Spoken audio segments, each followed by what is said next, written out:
do that. And we should be going live. I'm going to make sure I see it on my screen before I start the intro.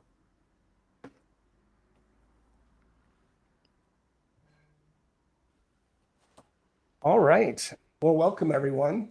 This is Gwydion normally with RPG Frequencies, and today I'm streaming as part of Solo RPG Day. And I have some wonderful guests here that I'll be introducing in a minute. But I wanted to just give a quick introduction of what we're trying to accomplish with Solo RPG Day. For me, there's a lot of content out with TTRPGs, and I think there's a lot of folks that are in the same boat that I'm in, that I like being a dungeon master, a GM, but time gets in the way and I don't get to plan as much as I'd like. So I tend, over the last year and a half or so, I've gotten much more into solo RPGs. And the idea behind Solo RPG Day was just a day to bring folks together, talk about the wonderful creators that are available, like some of which you'll see today and talk to today, and just bring the community, shine a spotlight on some of these great solo creators. So thanks again for joining us. And I'm going to do some brief introductions of each of the guests we have today, and then we'll let them say a little bit about themselves. So I'm going to start with Alex T, who's at the top right of my screen with Blackoath Entertainment. For those of you that are new to the hobby, he's the creator of Caernarfon, Cross 1,000 Dead Worlds, Machine Gods of the Noxian Expanse, Rift Breakers, and many more, but most recently, the successful Kickstarter for Choir of Flesh. So thanks a lot for joining us, Alex. Hi, it's a pleasure to be here. Awesome. And then I'm going to go to the bottom right, Toby Lancaster of DR Games. I met Toby a few years ago now, but he's the creator of 2D6 Dungeon, I would call it a universe, including the recent successful Kickstarter of 2D6 Legendary Dungeon, which I'm so excited to be a part of that Kickstarter. And he also creates Dark Realms maps, Rad Zone Totality, Drop Pods, and many more, tons of additional games. So Toby, thanks for joining us. Good to be here. Awesome. And finally, one of the creators that on YouTube that I've followed for so long now, D'Angelo of the Dungeon Dive. He's got more than or nearly 40,000 subscribers to his YouTube channel, and he's posted almost 1,000 videos since 2016. That's unbelievable. And he's built a community online that he recently introduced me to called DungeonDive.quest, where you can discuss fantasy, sci-fi, all kinds of games. So Daniel, thanks again so much for taking the time to join us today. Oh yeah, of course. Thank you for extending the offer. Absolutely. So I thought where maybe we could start, anything that you all want to say about yourself, background, just kind of use it as an open forum, but I thought we'd start with each one of you. So maybe we'll go in reverse order and start with you, Daniel, and just anything you want to say about yourself, channels, any of your social, just anything you want to introduce about yourself would be great. Yeah, well, I'll keep this kind of solo RPG focused, but I have not always been a player of solo RPGs, but I have always been into fantasy and science fiction and horror tabletop games. And I think it was, probably something like Arkham Horror 2nd Edition, which kind of introduced me into the idea of playing a kind of big, epic adventure game cooperatively. And then that kind of dawned on me, well, if this is a co-op game, I could probably just play it on my own as well, just play two heroes or whatever. And so that kind of led me down this path of focusing on these kind of co-op games where everybody gets to be a player, because with a traditional RPG, sometimes the GM doesn't feel like they're actually playing the game, more like they're running all the rules. So it's not quite as fun for everybody at the table, at least for me, because I like being a player. And so, focusing on those. And then I think it was probably my introduction into like the idea of the kind of modern solo role-playing game would probably be through Deborah from Geek Gamers, and Absolutely. watching her channel, and then Don, the solo RPG guy, and watching his channel and realizing that a lot of these solo RPG games kind of give me the feel that I want from a cool adventure tabletop game. And the really nice thing is that a lot of them are way less expensive than a board game, and they take up way less space. And strangely, a lot of them have less overhead because the rules are very simple, and they kind of Yeah. leave a lot up to the players to house rule and to bring their own things to the table. And that's something that I've always loved. I've always been a big house rule guy. If I Yeah. don't like something about a game, I'll just change it and make it to what I like. Especially if you're just playing solo or co-op, it doesn't matter, you know. Very true. So Very true. so I'm really glad that I've stumbled upon this niche in this hobby. It's really opened a lot of doors for me as a player and for the channel too. Awesome. Well, thanks, Daniel. How about you, Toby? Well, I guess thinking from the solo player point of view, I I started drawing maps for RPGs about 10 years ago, and I was kind of drawn into a broad community. And then as COVID came along, my background being art and design, I kind of saw an opportunity to create games for people who were on their own at home. And I drew in my kind of map design and my design experience because my background is art design, and I just have always been the DM. And like Daniel, I wanted to be a player as well. Mm-hmm. And I just felt like this is the perfect time. And so I did a little game called Dark Force Incursion, and that kind of kickstarted me during COVID. And then from then on, I've been designing games and expanding them out. But I think the key for me, I always wanted something that I wanted to play. And so when I got into the community, I saw that there were some key games around, which were great, but there were other options. And I just thought, right, what do I want to play? I want something with lots of options, lots of replayability. And I kind of went down that avenue. And then I find myself here now, 5 years later, we're having been full time doing this job. So and I feel very privileged, and I love being part of the community. And yeah, so here we are. And the thought of having a solo RPG day as well, for me, seems like a natural progression from everything that's happened over the last 5 years in our community. And so, I was excited about the possibilities, and hence, we made contact on this front. Hey No, Toby, that's can I ask great. you Look, can I ask Toby a question real quick? I'm curious. What Absolutely. was the first solo game you designed? The first solo game was Dark Force Incursion. Dark. Okay, I haven't heard of that one yet. So Yeah, that was before Radzone. yes, Okay. it was. Yeah, and to be honest, I wanted something that was quite simple. So it's a hex-based game where you roll die, and it's fairly random. You get a certain amount of decision making, which helps, but that was the game. And I had some experience of designing board games and I tried to launch a project back in those days, and that didn't fund because I really didn't understand what I was doing. And I thought, right, I'm going to go a lot smaller. I'm really interested in the solo player, and I kickstarted Dark Force Incursion for a small fee, small amount, and that just got me going. It just got me going. Very cool. I'm That's going to ask awesome. Alex the same question too. So Well, I'll turn it over to you now, Alex. Yeah, so the way I got into all this solo stuff was basically by force because I didn't have anybody to play with. I also been always the forever GM, but due to me moving around a lot and I was out of Spain for quite a lot of years, I spent a lot of years without being able to really play, just reading a lot. But yeah, no, the notion of playing alone wasn't something that at least back then in mid 2000s or 2010s. I mean, no, I never heard that was a possibility. But then I started like just I really wanted to play something after so many years. So I first got into solo board games, things like Shadows of Brimstone, which really Yep. opened a whole world for me.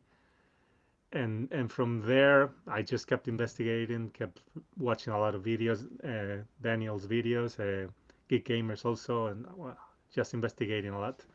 And I discovered that you could actually play role-playing games all by yourself, which was absolutely mind-blowing. So, well, to answer Daniel's question before he he asks, A preemptive answer. yes.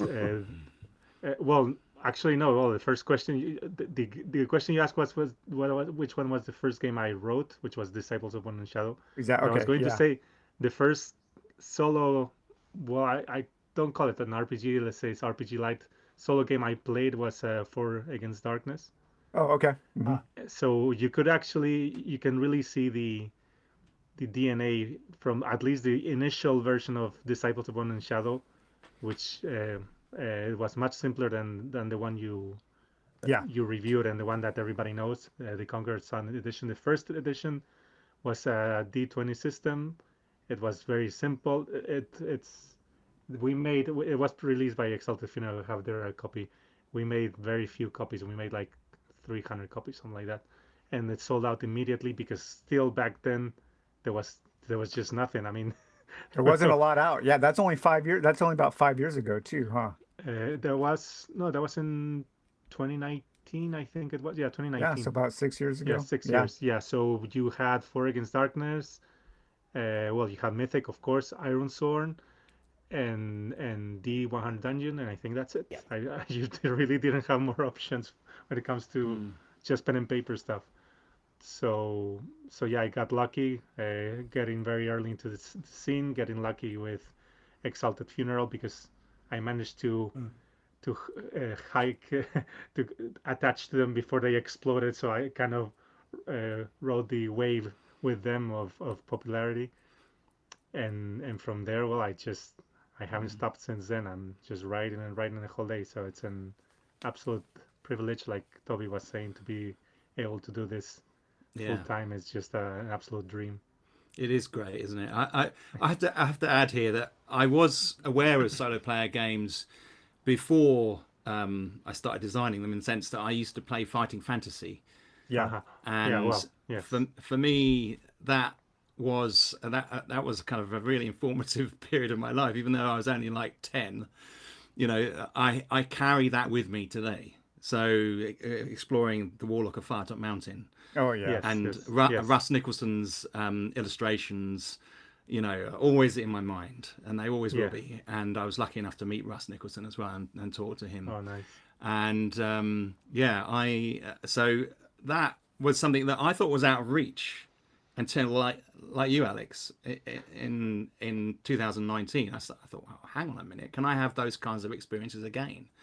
I was like, this of discovering solo player games. Yeah. And and if you were designing back then, there was a crest of the wave, as you say, and you could kind of get into it. It's a bit harder these days, but Yeah, definitely. Yeah. COVID was a game changer for our scene. It was like yes, yeah, Yeah. completely before and after. I mean, before it was like, what's that? What, you're a weirdo playing by yourself, and then everybody was Yeah. like, okay, I have yeah, to, if I want to play, I have to get into this scene. And yeah, look at yeah, now, even Free League and everybody releasing solo modes for everything. So we are yeah, part of the big scene now. yeah, What's impressed that- me about the community is, I got into the solo more probably about a year and a half ago, and everyone was so welcoming. And like I can speak to both you and Toby, Alex. I mean, I reached out to you both and just kind of cold say, hey, I want to convert some of these things, put more content out for free, get people involved in the hobby. And you guys were just immediately, that sounds great. So, I mean, I for one, really appreciate the openness that you all have had. And hopefully, like many others, I've tried to be very careful and respect copyrights and things, but love getting whatever I can out there for free to get more people involved in the hobby. So certainly appreciate that. So what I thought I'd do, I'm going to jump around a little bit topic wise, but one of the things we talked as we were getting ready for the stream is just the type of genres that are available and what we all might like. And so, Toby, I think I'll have you start with this one and take it wherever you want, from what you like to create, play, whatever. Yeah, I mean, it's interesting. About 6 months back, I ran a poll on our Facebook page, the 2D6 Dungeon Facebook page. We got over 5,000 members there, and it was interesting to see, because as a designer, you're always thinking, over the next few months, I'm going to be designing a game. And now, how much time do I give to that? Now, you obviously want to design all sorts of interesting things, but the viability of designing certain games for your business, you got to think, is there going to be a market for it? Everybody does this, but I'm sitting in my room on my own, and you're kind of feeling a bit vulnerable, and we're like, well, if I put all my time into doing a science fiction game, is people going to be interested in that? Is that going to fund on Kickstarter? So we put out a poll, and it was interesting to see. A couple of the takeaways from that was, obviously, fantasy is the most popular. It really is, as far as what sales go from my experiences, from people's interests, and it's partly because that's clearly defined, in a sense, what fantasy is. And so I'm very keen to make other types of games, but by understanding people's interest in genres, I've had to kind of steer my ship in particular directions, because like Dungeon 2D6 Dungeon was very much, I knew what that particular dungeon diving is, a massive thing in the fantasy world, and I love all that stuff. I come from the red box D&D experiences back in the day, and I wanted to relive that, and I thought it was fantastic. I knew, because of the genre, there would be a good chance that it might do well. So that was good. But then I'm also interested in doing sci-fi, and I kind of have to to just decide how much time I put into doing stuff like that, and westerns. So the polls on the site showed that things like westerns, post-apocalyptic arenas, they were getting like 1% votes in these polls, and obviously fantasy was clearly up there. But one that I found was interesting was growing, and is growing, is the nature genre. So growing, forests, looking after animals. So we found that actually got quite a high response, which was really interesting. Yeah, I'm sure that has to do with like Stardew Valley, the video game, and and all of the life sim video games that kind of borrow from tabletop RPGs. And people love those farming simulator games. Yeah, they do. Yeah, they do. And go on, Alex. No, I was going to say that it's definitely a growing genre, and it will be interesting. I haven't seen anybody, at least in the pen and paper solo area, making a proper game. Well, I guess you have Iron Valley, which is a very popular mod for Ironsworn. That one is probably the most popular one. But aside from that, I haven't seen anybody really attempt doing anything in that style. So I would love to see what you do. Yeah, well, I mean, I kind of tagged on a little bit with a game I designed called Alien Sanctuary, where you look after an alien. Yeah. Because I was interested in. I've always been interested in how computer games transfer across to genres and people's interests, and how they can replicate their gaming time on the computer through a physical process like playing a board game. I do that all the time. Yeah, exactly. I mean, it's a highly underrated part of solo playing. In that sense, people don't kind of acknowledge it as much as it probably needs to be, but people are looking for computer game experiences on pen and paper. Yeah, because that's how their brains have been trained. Because as we grew up, we played these games on computers, didn't we? And we were like, wow, that's fun. And I remember playing Zoo Tycoon and feeling a bit embarrassed about it, and No way. Zoo Tycoon was awesome. That it was, yeah, fantastic. yeah. But my mates were like playing karate games and stuff like that, and I was like, I've always been a strategy nerd for that. For yeah, computer yeah, me games, too, so, yeah. RimWorld's a massive game. Oh my Yeah, god, yeah. that's my favorite all-time Yeah. game. Yeah, I it is so absolutely good. love it. Yeah, I've must sunk hundreds of hours into that Yeah, game. the same. It's just stupidly good. But it's those processes and those mechanics within the computer games that I kind of draw into my game design. I'm interested in, and it always feeds a thought. And so, going back to that genre thing, I was like, well, is there going to be a market for people who like that type of computer game who come into the solo player arena, and then that could blossom other genres maybe.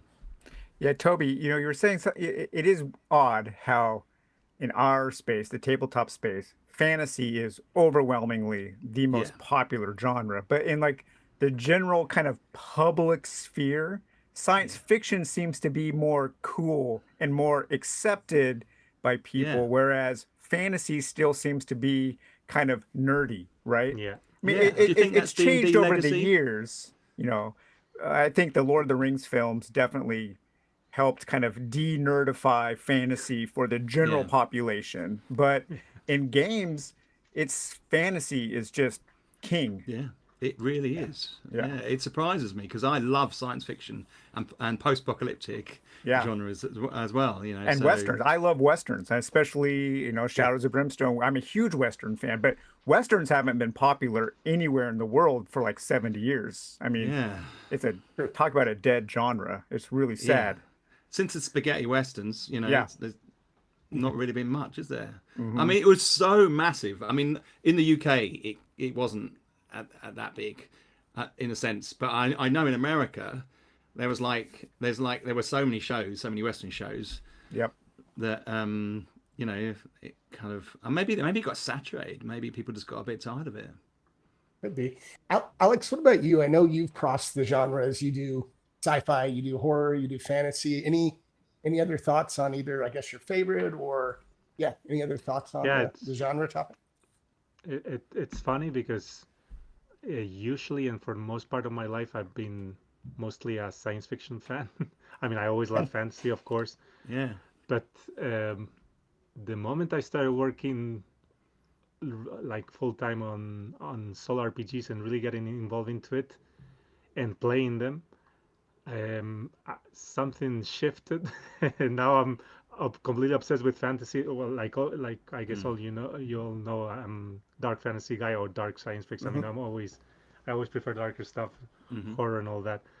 But I think it must be because the idea of playing solo a science fiction game is generally more daunting to me. It's like you have all this infinite world with infinite possibilities. It's like it's fantasy is always a bit more self-contained, and Yeah, I find it a little bit easier to jump into and I don't know. So as a result, since I always write games for myself, and then I'm lucky mm. and other people like them too. But as a result of that, I'm just writing fantasy and fantasy and fantasy all the time. But I do try to experiment, like Toby was saying, video games, even though I barely have no time to play them lately. I mean, for the past 2 3 years, I play maybe 20 minutes a day if I'm lucky. Mm. And so, but they are still a huge influence for me, and I really take a lot of elements into them. And you can just see my game Rift Breakers, which is literally an attempt at creating an MMO experience on Hmm. a tabletop. Yeah, So yeah, video games are a huge influence for me, and I'm pretty sure that's why I like Toby's game so much. And I didn't realize that connection you had to, because you have that uh, very clear procedures in a structured environment. You do Yep. have those video game mechanics, so it's you're speaking to me through your games, Toby.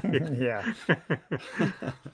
Well, Alex, So, but so I was going to say, Alex, something I always like about the genres that you work in is that you always inject a little bit of horror or occultism into your games, and that's something that I really enjoy.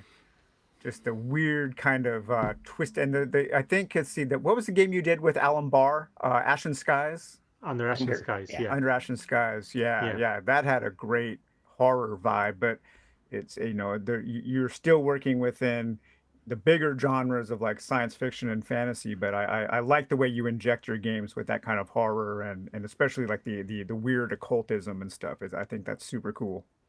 Well, I appreciate that. I'm glad you like it because I always try to not to repeat myself. Well, with Rift Breakers, that was my attempt. That at was a making more like straight, more like, straight. this fantasy. is my vanilla yeah. game. Yeah. but usually I try to make things a little bit more unique and maybe not do a lot of lore exposition because I know some people don't like it. Even though I keep being asked all the time, more lore, give us more lore. So I'm slowly adding more lore to my games. But yes, I do like to have a little bit of original stuff, and definitely all the occult stuff and religious themes have always been a huge influence for me my whole life. Yeah, same here. In a previous life, I was an occult publisher, so Yep. There you go. Yeah. You got a head start. Yeah. So all those I themes like that stuff. They're natural for me to draw from, and I think it's cool to have that touch with that connection with real world stuff. Even if you filter them through the particular game's lore and through you gamify all the elements, I think it's cool to have those elements because they root your experience into familiar themes. And well, I don't know, I find it fun, so as long as I find it fun, it goes. The question of lore is always an interesting one as well. It kind of almost goes along with the genre aspect. I think there are certain hardcore people who are into your games or whoever's games, and they want more lore. But I've often found actually that people prefer it a bit cleaner when they're playing, and they don't want to read too much. So, whereas I'm always torn as to how much lore I put into my games. And when I did 2D6 Realm recently, I put some more in the front of the book. But as far as I can see, the communications that I've had with people, they rarely reference that. They much more reference the rules or their own experience, their own lore that they're creating. I think to a certain extent, it shows that we're kind of facilitating people creating their own lore, which is a good foundation for them to have a really immersive experience. I always struggle with how much lore to put in because I would just sit down and write a book if I could. But that's always my approach with writing the lore for my games. I always thought that I didn't want it to be too intrusive, so I always added it or still do like in a passive way. Like, okay, you have a description of an item, and in that description you add some lore or a spell. All that kind of thing, which gives the setting a bit of flavor and uniqueness, but nothing that demands you sitting and reading a chapter with 200 pages of lore, the direct exposition, because I rarely like it, and therefore I try to avoid it. But I'm seriously being bombarded all the time by it's funny, isn't it? Yeah, I'm the same. People are asking me do a bestiary, and all that sort of thing, and I'm thinking, right. Well, I think how much of that would you read? from a player's perspective, I kind of look at it two ways, right? So when I'm playing the game, I want to be the director. I want to be the writer. I vastly prefer having as little flavor text as possible so I can generate my own things, right? However, as a book collector, as a book reader, when that kind of stuff is in a book, I enjoy that as a separate part of the hobby. That's when I go and I, like, my wife and I are out watching TV or I'm just kicking back. I'll pick up a book, a game book, and I'll turn to those parts where there is the story, where there is the lore, and read that as a separate thing from the game. So that's not helpful at all. You're just telling us you want both things. Well, actually, no, I think I do actually think that is a good point because it often comes down to the division within the rules. Where do you place the lore, if you place it at all? Yeah. Guiding the player to that lore if they want to read it is a good option. Obviously, you have to think about things like page count and how much stuff you can get away with putting in there.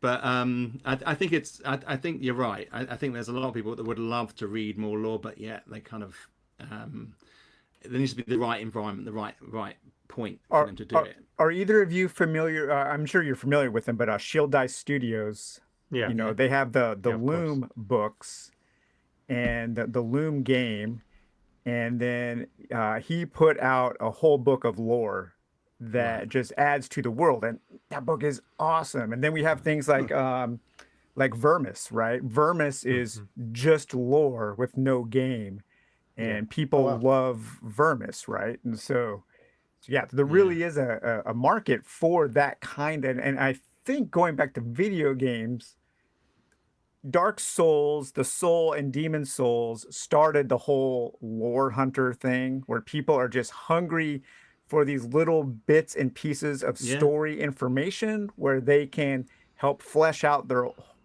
own head canon about what's going on. Yeah. And now there's like 1,000 YouTube videos that are just about video game lore, It's kind of crazy. And I think tagging on to the video game aspect, mods as well. You've got to think how people have done additional content for all these games, and they've created their own lore off the back of that initial foundation, And so I think there is I think when people are given the space to create their own lore within games, they become part of that world, becomes ownership of that game. And I'm always desperate for people to create that narrative, that story within the games that I make. So they have that story.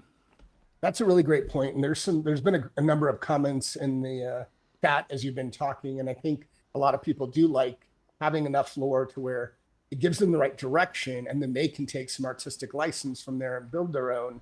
And that's something that I think I've had to learn with solo games. I come from, more of the D&D, even Shadow of the Demon lore, Pathfinder, where they all have so much lore, and I find myself like trying to look, well, what am I supposed to do? And I've tried to change my mentality. Like, look, this is solo. You can create what you want. You can take what you want. And Daniel, I think you talk about that a lot on your channel.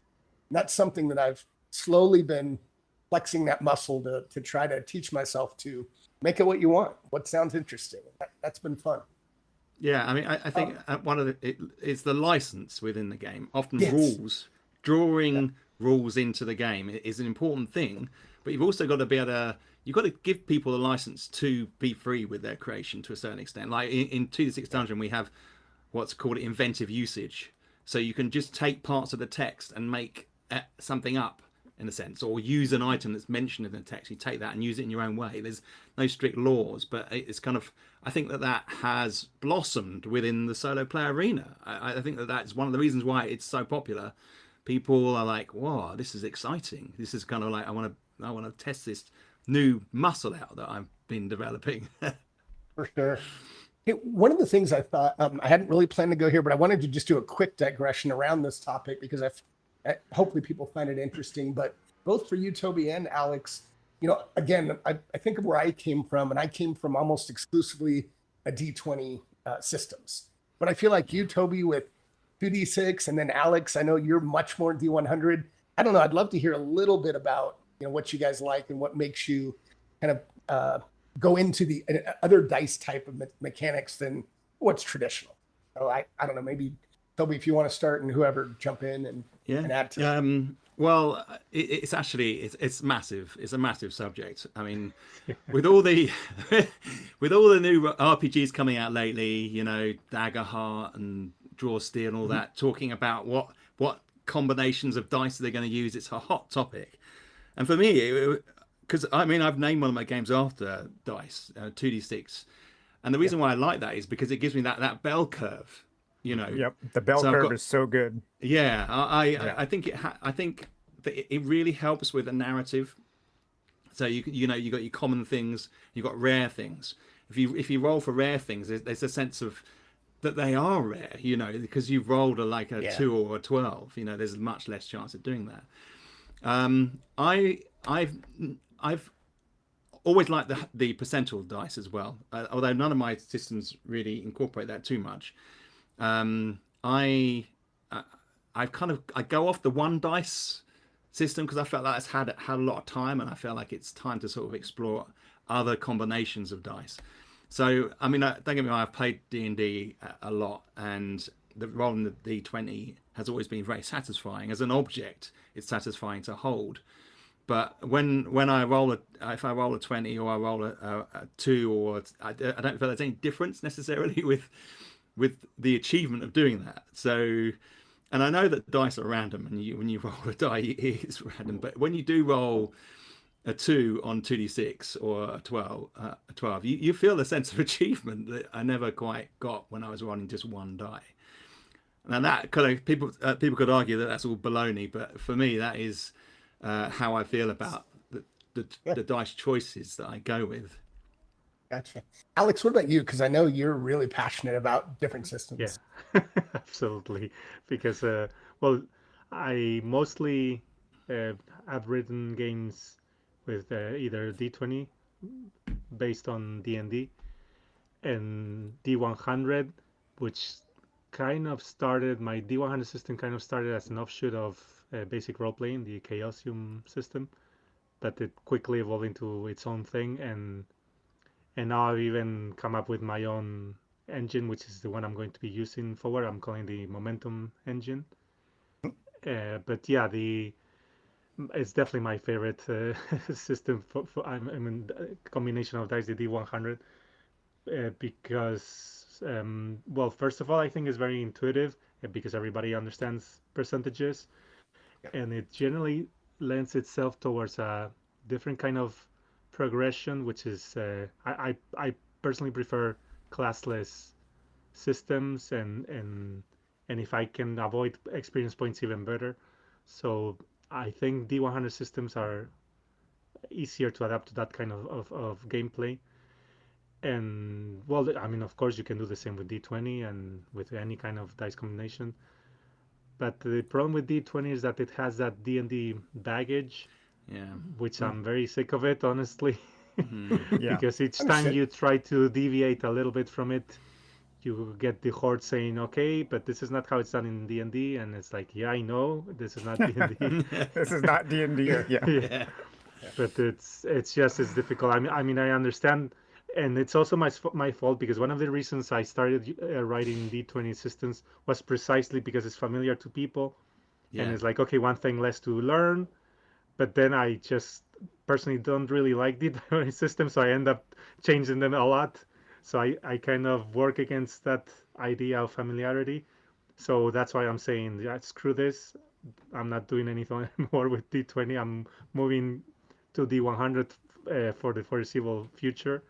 I do have some other stuff with dice pools and things like that, like my Dice games. pools. Yeah. That's my favorite. A D6 dice Yeah, pool. it's Yeah, very love fun it. to Love chug it. there a bunch of dice. It's always very fun. And I did experiment a lot when I was trying to come up with what will be my future in-house game system. Uh, Dice pool systems was definitely an option. But at the end, my D100 is my beloved because That's of that's your Rollmaster. baby. Yeah, Yeah. Rollmaster and all the Chaosium games are Warhammer Fantasy. I mean, all my favorite games use D100, so it's what I play the most and it's what I enjoy. But in generally, I mean, especially if I'm a player, I really couldn't care less. I mean, as long as I'm having fun, I don't care if it's one dice, 50 dice. That's a good point. Sure. Yeah, Yeah. There is one. I want to get to a question I saw from Kelly Lynch in chat, and the question was: when you're creating games, do you start with the mechanics and like, hey, this is a 2d6 or D100, or do you have an idea from the game and then try to determine what's going to fit best from a dice mechanic? So, I don't know. Maybe Alex, do you want to start with that one? yeah, I definitely always start with a theme, always, and then I try to think what will fit the best in that kind of theme. but I guess I'm moving a little bit away from that precisely because of having to, starting to use my own D100 system for everything from now on. But I still want to leave it relatively flexible and open and have specific mechanics to each games, because otherwise you end up with a situation like D&D where everything has to be 5e, and you end up with games like the Dark Souls 5e, which I actually like. I must be one of the few ones who actually liked it, but I like it despite of it being a 5e Yeah, adaptation, yeah. because it really wasn't. A game like that is not meant to be D&D, No. and you can say the same about so many games that they just shoehorn into D&D into the D&D rule set, and it just doesn't work. So I really want to avoid that kind of situation, and Yeah. always do what the setting needs, which is what I've been always doing. I always look at the setting and it's like, okay, I think this will feel better with this kind of system or this other. What's the kind of gameplay I want to play to make, like, for example, with Solace and Surgery, I wanted something faster and feeling a bit of a very trash tabletop, board game, and that's a dice pool is perfect for that kind of game. So it depends on the feeling I'm going for with each game. Gotcha. What about you, Toby? Yeah, I'm pretty much along with Alex there. I go with a theme, and then as I'm designing it, I throw ideas away and bring new ones in, and I like to try and I kind of go beyond the theme and try and imagine myself in those environments and how a physicality could affect the mechanics of it. So, like with 2d6 Dungeon, I'm trying to demonstrate with the shifting mechanic for the dice in the combat how Love you that. can Which is how so you good. It's so good. thank you how you can actually shift your maneuvers while you're fighting, Yeah. based upon different situations. So I'm kind of I'm very much trying, as Alex has said, I try and make it relevant to the situation. I do think that it's easy to say to somebody, that oh, I'm going to design a game, put a couple of mechanics together, but it doesn't really come down to that. It comes down to the fact that you have to imagine yourself in those environments, and I think the good games are the ones where people are like, well, how can I make people feel like they're in this environment with me? Yeah, exactly. And try and get that immersion in, and any mechanic has to have a reason in my mind. Has to have an actual reason why that is happening. I try and do that and try and justify all those things, and then people won't necessarily question, well, why am I having to roll for this, or what relevance does that have? It always it's different for each game, but you kind of carefully walk your way through it, and then the theme for me though is really key, and that kind of lends to the equation. But I like randomness, so I always include a lot of tables in what I do, and so Yeah. rolling on tables is a big part of that. I was What just about going to you, reference that. Yeah, go ahead, Daniel? Alex. Yeah. No, what I want to ask Daniel, why is he using the mechanics he's developing for his game? I Yeah. want to hear about his game a little bit. Oh Yeah. yeah, so a D6 dice pool. Yeah, I probably the first time I encountered that was again Arkham Horror, and just conceptually, it just makes so much sense to me. If I have 3 strength, I roll 3 dice. I have 3 chances to get Yeah. a success. That's just like it's easy for me to see. Okay, Yeah. and then if I add 1 strength, then yeah, I get another chance to get a success. And then having the ability to modify the excess target number based on if it's easy or hard. Yeah. Normal success would be a 5 or a 6. A hard success would be a 6, and an easy success would be a 4, 5, or 6. It just, for some reason, I grasp that Yeah. easily, and I also just love D6 dice. They're awesome. Yeah. They're everywhere. It's like Yeah. everybody has, even people that don't play Yeah. RPGs have a cupboard with D6 dice in there somewhere from some card game or Monopoly or something. And yeah, and it's interesting hearing both of you talk about theme first, and I always talk about how theme is king. But when I think about making the things that I want to make, I often do think of mechanisms first, or at least ideas of how I want the game to play using certain ideas, like using a dice pool or using a keyword system But or something like that. that's your board game background talking. It is. I think you're Yeah. right. Because there's we often can look at board games as various pieces that are kind of stacked on top of each other that create the final thing, right? And then you can cherry pick those ideas from different games because we're all doing that all the time.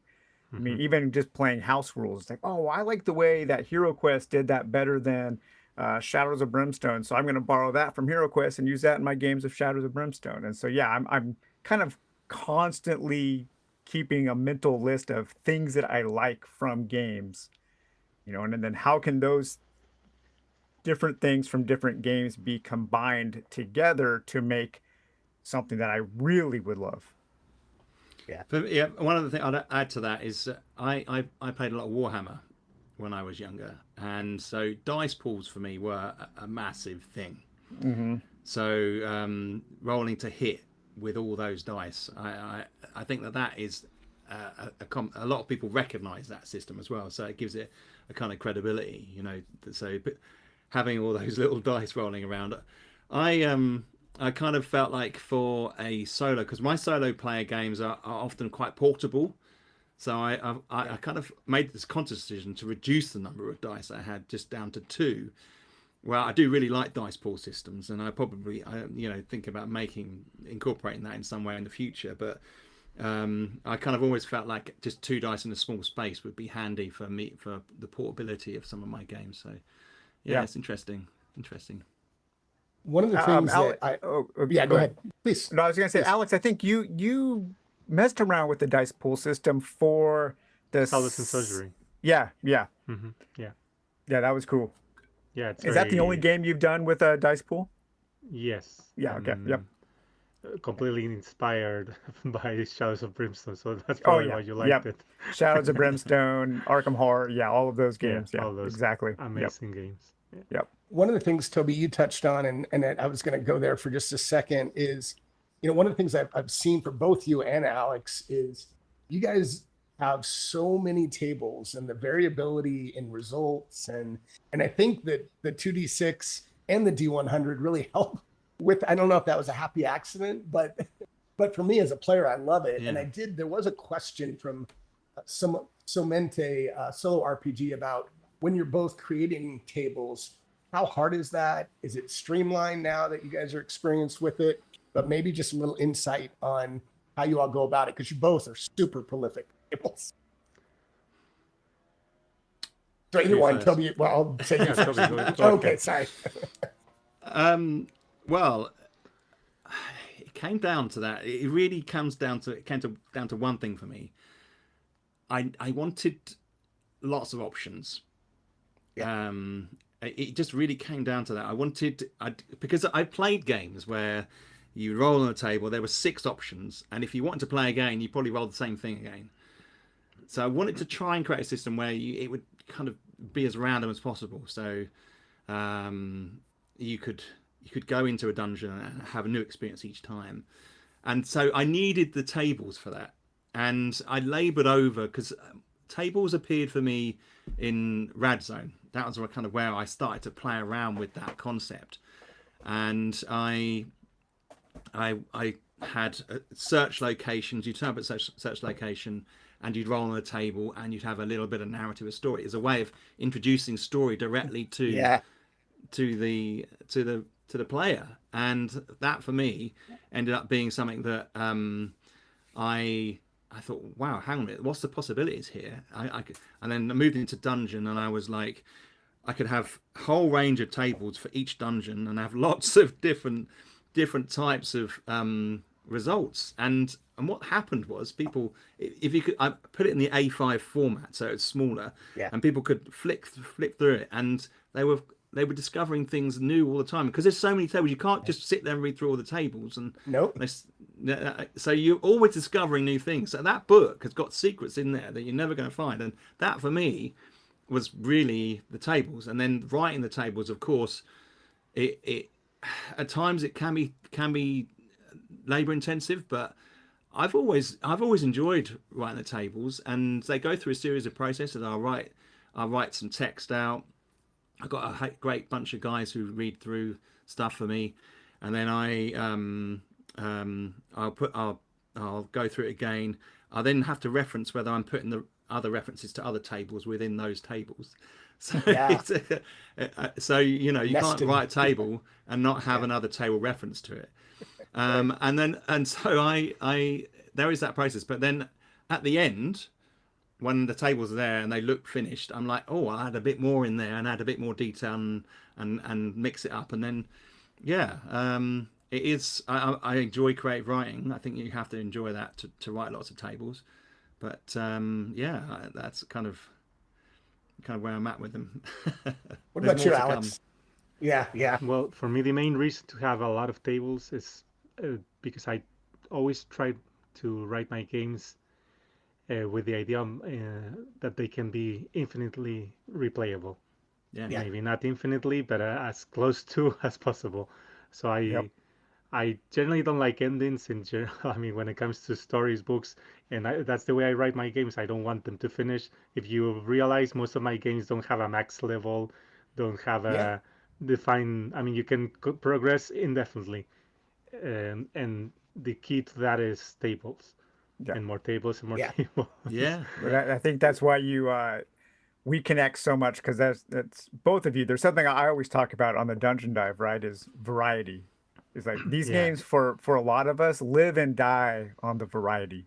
Exactly. And we want that feeling of infinite exploration, right? Mm-hmm. Yes. Yeah. So, and that comes from me as a player wanting that myself. Yeah, exactly. I always kind of like, I always think that is a good position to come from. Play a game, design a game that you want to play.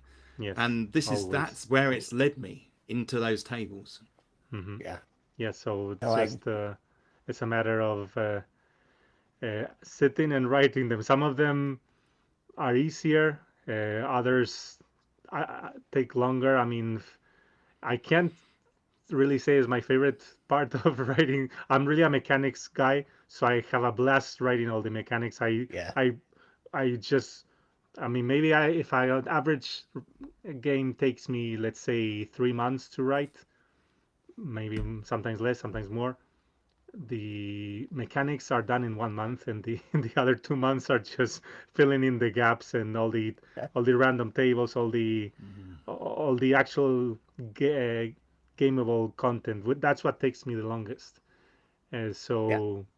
Some parts are easier, especially if it's a theme closer to me. For example, you were commenting, I just finished with my latest game, Choir of Flesh, and that one has a table with the 100 locations for you to explore, which is, I went completely nuts. It's like it's a fourth of the book is just locations and locations. It's literally, it's not. I mean, it's some of them are 1-2 pages long. I mean, it's just a lot of stuff. So that one, I knew it was going to be too much for me. So that one actually took me less than I expected to write 50 of them, and then I said, this is just, I can't anymore. So I hired a person which I work with quite often, which is Richard Kelly, an amazing designer and writer. So fortunately, I'm in a position right now to sometimes outsource things like this, which I'm conscious that it's something that takes me longer, and it's going to slow down my game time development. So yes, because it's really a lot of work. So Toby, you're a master of making tables. If you write them all by yourself, that's really amazing. Pretty I enjoy it. I enjoy it, thankfully, still. Awesome. So, well, I know we're getting closer to an hour, so we'll probably go for just a little bit longer. But one thing I wanted to make sure I get to is, for folks that are getting into the solo RPG hobby, I wanted to get some thoughts on advice for just getting into solo play, and take that however you want. And Daniel, I thought we could start with you on this one. Just, any advice or thoughts of any kind related to how do people get started in the hobby? I think having a good foundation of reading fiction, reading a lot of fiction really helps if you want to play solo games, because it helps exercise that muscle of imagination. And kind of the more you read, the more you are into fiction, the easier it is to kind of just start going, because your mind is already flooded with ideas of the kinds of stories and the kinds of things that you want to experience, right? And piggybacking off of that, imagine yourself when you're playing as being the author, of being the creator of your character's story and their world, and taking control of that and not being a slave to the game. This is your world. These are your characters. These are your stories to tell. Just make it happen. Don't be afraid to, like, well, I just rolled a 1. My character died. No, they didn't. Something cool happened. That's all a dream. Something else happened. A companion saved them. They got, a giant eagle swooped down and scooped them up at the last minute, right? I mean, come on. It's like authors do that all the time, right? Yeah. I often say, if Conan would have died in the first Conan story, well, there goes 40, 50 years of Conan stories, because there's no Conan, right? So it's just like, these are your characters, and just have fun. And there's abundance of stuff, right? We've talked, in this space, there's so much stuff that we can buy to help us play. There's a ton of free stuff on itch.io. Look for resources. And find stuff that inspires you. Like, find cool things. Phil Reed just sent me these, little OSR cards. Oh, yeah. And so cool. Phil Reed is another guy he's just stupidly productive. And on top of that, he runs a company. I don't know how he does it. I know. He's insane. And, let me just show some of my, for getting started. I have a few things. The Perplexing Ruins, Fallen, Solo, Oracle, amazing. 1 page, double-sided, has just about anything you would need to play almost any game solo. Awesome. We also have from Gustavo Coelho, and that is the Little GM emulator, and this is available on itch.io. Fantastic resource. I don't know that one. I'll have to look it up. It's a really, really handy resource. Very good. And then, of course, kind of like one of the other stars in this area is Cesar Capaco. Yeah. And his Random Realities. I love that one. Book is amazing. Yeah. It's just full of charts and tables to roll up random things on. Now, he's such a creative guy. He's very creative. Yeah. I think he really thinks aesthetically about things. Yeah. He probably approaches things from an aesthetic direction. Very visual. Yeah. Yeah. And then I always go back to this every time, and that's just because this is the game that made all of this click for me, and that is Scarlet Heroes. Still, I think the best rules for traditional role-playing in a solo way. Well, Crawford is just a god in general of design. He's just he's crazy. He's just a really interesting guy. I think he thinks about things a lot differently, I think, than a lot of people. Very structured.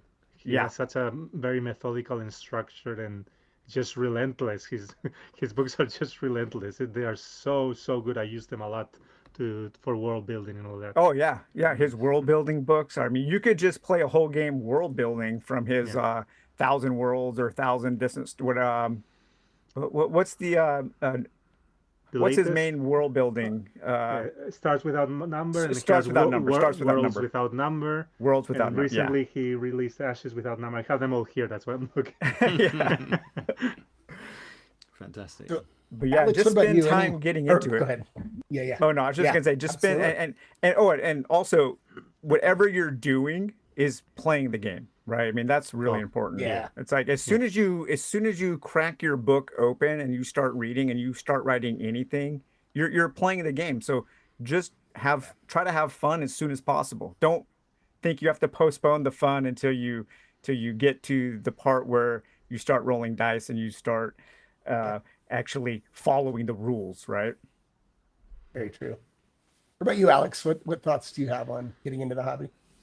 Yeah, so I would personally recommend start with what I call RPG light games like Toby's 2D6 Dungeon or 4 Against Darkness, D100, this kind of easier, simpler dungeon crawler games, because if you are coming from no solo experience at all, I think it's easier to get into the mindset of playing alone first by having something with a solid structure and something that you can fall back to very easily, something that will direct you and you're not.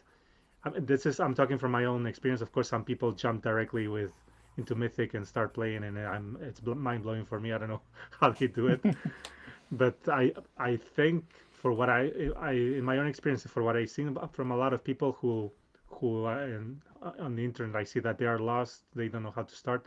I think that's a good stepping stone, because, like I said, it provides a very fixed structure. You have a concrete path, and it's less. You get over that initial awkwardness of playing by yourself, which a lot of people feel like, what am I doing here? A lot of people don't even want to talk to themselves. They feel weird, or Yeah. just taking notes all the time. So it kind of breaks the ice. And from there,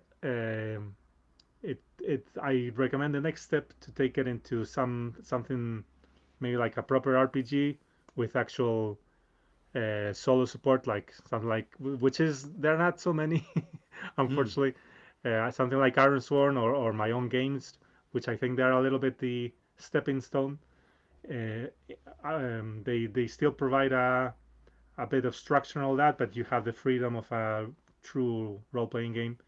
And then finally, if you want to, what Daniel was saying, you just, once you are used to the process and the idea of playing alone, you can directly jump into using oracles and all Yeah. these random tools, additional tables, and just live your character's story. I think that's at least for me, that's what worked, and I see a lot of people who find that path useful. Yeah, Awesome. Alex, I think your game, Machine Gods, I think I kind of called it like that perfect kind of next step up, not Hmm. up in quality from something like Toby's 2D6 Dungeon or 4 Against Darkness or D100 Dungeon, but a more kind of structured dungeon crawling experience. Machine Gods is kind of a really good progression step towards something that more people would probably consider a traditional Yeah. RPG experience with a little more freedom after they've learned how to be guided. Hmm. Yeah. Yeah. Yeah, What I about mean, you, Toby? Yeah. I think there's, blimey, you guys just covered it so well. But I mean, there's a couple of things that sort of spring to mind. The first thing is, look, don't be a slave to the rules. Yep. As Daniel said previously, I think people need to rule check. So when they sit down and they're like starting their first games, they what? Oh, am I doing this right? You know, there's that Yeah. whole fear, and It's it kind of almost overrides their fun. You know, it kind of like. yeah. Well, the reality of it is, it doesn't matter what you do on your A4 page. You know, that's your little world. And I always try to say to people, and they're fact checking with me and stuff. It doesn't matter if your instinct says go with it. You know, just go with it. And so that's one of my big tips for people who want to get into Yeah. solo player games. The freedom here, enjoy it. And Well, the you second, specifically called that out in 2D6 Dungeon with that inventive use rule. You kind of yeah. codified the freedom to be creative with that Yeah. rule, which is super cool. And I think that partly comes Yeah. from my own background because I'm a creative. So I've always I was a teacher for 15 years, and it's part of the task that was doing exactly this. Saying to kids, it doesn't matter if the drawing doesn't look great. You're being creative. You worked hard on it. I can see the effort you've put into that, and then they reflect on it, and then they take more pride in what they've done. But I think that that is, people are starting to recognise that. People are starting to understand that. I think my second key point is having done UK Games Expo, the biggest games convention in the UK, 3 times now, having stalls. People walk by me, and I'm constantly surprised. People say, "You can play games solo." It's just that Never knowledge. gets old. I know. I'm like, because I now have a sign on our stall. I'm like, solo player games, and people come and just stand in front of it and look at it. Their minds shatter. What? Yeah. What is? Hang on. You mean I can play Dungeons and Dragons on my own at home? Yes, I give you the license to do that. Go. Do it. Yeah. Yeah, do it. And people are like, wow. And I think that it's spreading that gospel. It's like saying to people, like, oh, I was playing, last night I was down a dungeon and I was exploring, and someone says, "Who were you playing with?" And I was like, "No, I was on my own." And you tell the story.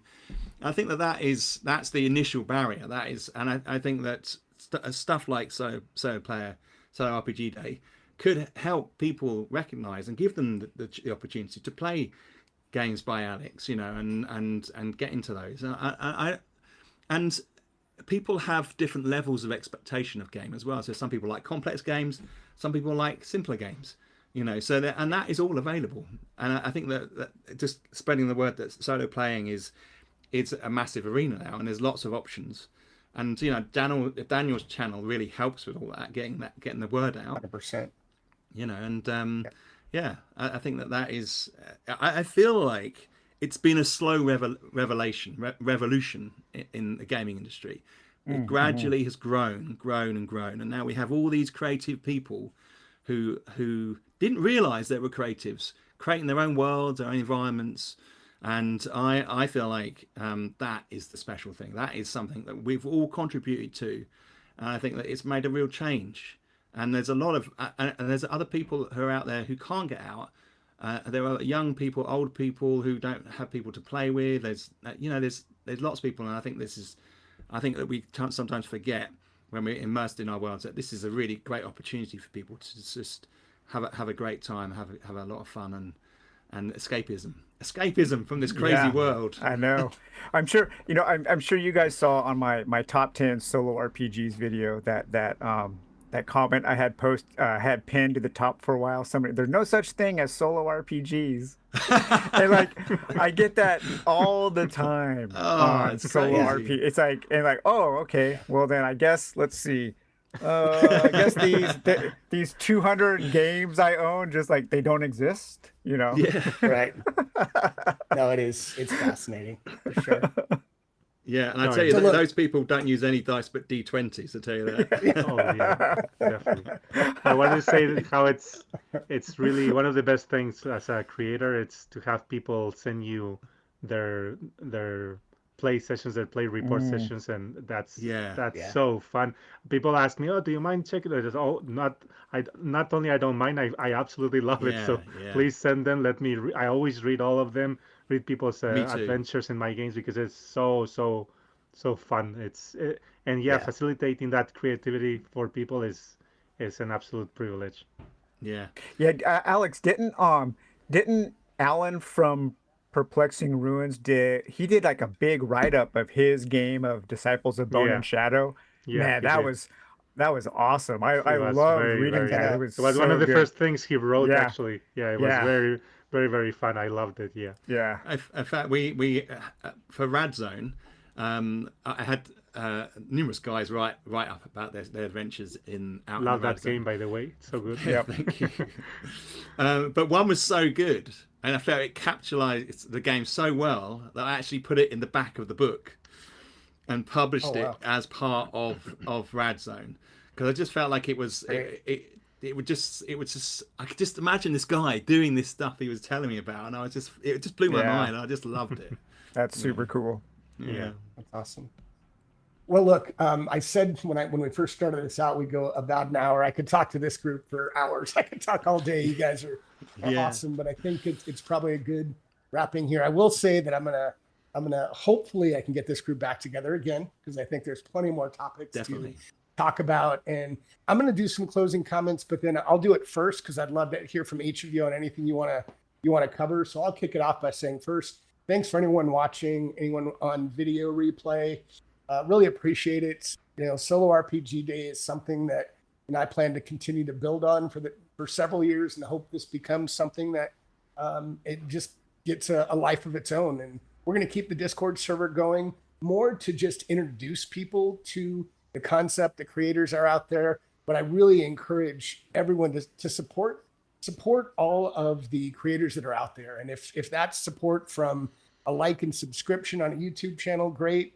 If you can afford to buy their games, buy their games. This is their livelihood. Both, Alex and Toby and Daniel, you too. I know it's important. And somebody like me is more, I dabble. I'm not really trying to monetize, but this is the livelihood of folks. So if you can buy something, great, do it and support them and keep this hobby going. If you can't, Daniel referenced itch.io. There's community copies of many games to get yourself in there until you get the opportunity to where you are in a position to buy and support games. But again, appreciate everyone and thanks for stopping by. And I think I will turn it to Alex. Why don't we go to you for any closing comments you'd like to give? No, well, first I wanted to congratulate you for having this amazing idea. I mean, it's a fantastic initiative having Solo RPG Day, and I think it's really going to consolidate the scene and make the scene more visible, because like we were saying across the whole conversation, still there's a lot of people who are very surprised that you can play solo game, play an RPG solo. So I think this is going to really allow people to realize even more that we're here and that there's a lot of us, a lot of people playing solo all the time. So you definitely have all my support, and thank you for this chance. Awesome. Appreciate it. Toby, how about you? Yeah, I second all of that. I think there's so much possibility out there. It's exciting arena. It's an exciting area to be involved with. I've often found we have some really smart, really high intellectuals in this arena who are just writing great stuff, like Alex and Daniel. It's like there's so much to engage with. It could be overwhelming, but it isn't. I think that I just think that the future's bright for the solo player arena. Oh yeah, absolutely agree. Daniel, take us home. Yeah, I'm really thankful to be part of this whole community. It's been really cool. I will go further and say you're one of the architects, because Okay. a lot of people 100%. reference all your videos. So Definitely. yes. Well, thank you. And I mean, I can't do that without you guys, right? Without Alex and Toby. I mean, you're the ones creating the games for so many of us to play, and just like you were saying, just encourage people to support the art and the artists that you enjoy in any way you can, whether that's financially or just spreading the word. I mean, spreading the word does so much, right? Just if you're happy, if you're playing something and you're happy with it, and you have a Facebook, just, hey, I'm having really fun playing this game, or I'm having really fun with, tell a friend. It goes so far, and just keeping everybody employed and everybody happy. And just like Toby, what you were saying, the future of co-op in solo games and these games that are evolving to become new ways of kind of having these collaborative storytelling times with yourself or with friends. The future is really bright. I mean, Yeah. things are Yeah. progressing at a really high level right now, and the entire world of tabletop gaming, the whole spectrum of tabletop gaming, is in such a really, really fun place right now, and it's exciting to be in it. Yeah. Well said, everyone. And thanks again for all of you watching. Don't forget, in the description link below, Alex, Toby, and Daniel all have various YouTube channels, Patreons, forum discussion channels. So please visit them and engage in those communities, because they've all built something really exciting and special. So with that, I'm going to stop the stream. But if you all ever have any questions, comments, want to see more videos like this, stop by the Solo RPG channel and let me know, and we'll do what we can to keep the discussions going. So thanks, everyone. you, Have a great Gideon. rest of your weekend. Awesome. Thank Thanks you. all.